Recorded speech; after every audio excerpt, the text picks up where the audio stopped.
l'histoire commence au moment du premier confinement. C'est à ce moment-là que je me suis dit, tiens, si j'essayais de créer une bière via à la base des kits tout prêts.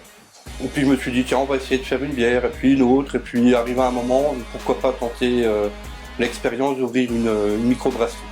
Je traîne dans le milieu de la bière depuis quelques années quand même, parce que mon frère est brasseur depuis très longtemps.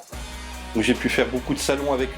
Alors la particularité, je pense que c'est mon côté un peu foufou. Par exemple de mettre de l'anis étoilé dans une bière, ou alors de tenter de l'expérience de faire une bière à la mandarine, ou des trucs un peu, je dirais, que personnellement je n'avais jamais vu ailleurs.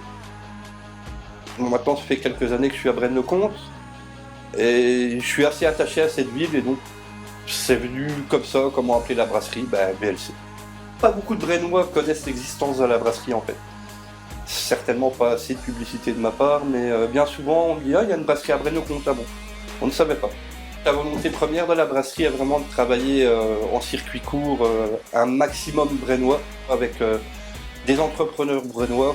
La bière, elle est disponible à la brasserie même, donc au magasin d'ici et d'ailleurs, donc à Braine-le-Comte, et également au restaurant La Tour Glacée à Ronquière. Je suis fier de toutes mes bières en fait. Chaque bière a une histoire. Le petit frère, on va dire que c'est un hommage à mon petit frère. C'est lui qui m'a fait découvrir en fait le vaste univers de la bière. La petite sœur, parce que quand j'ai brassé la première fois une bière à la framboise, les framboises venaient du jardin de ma petite sœur. Chaque bière a sa propre histoire. Quand je fais une bière, je m'amuse. Si je m'amuse plus, j'arrête.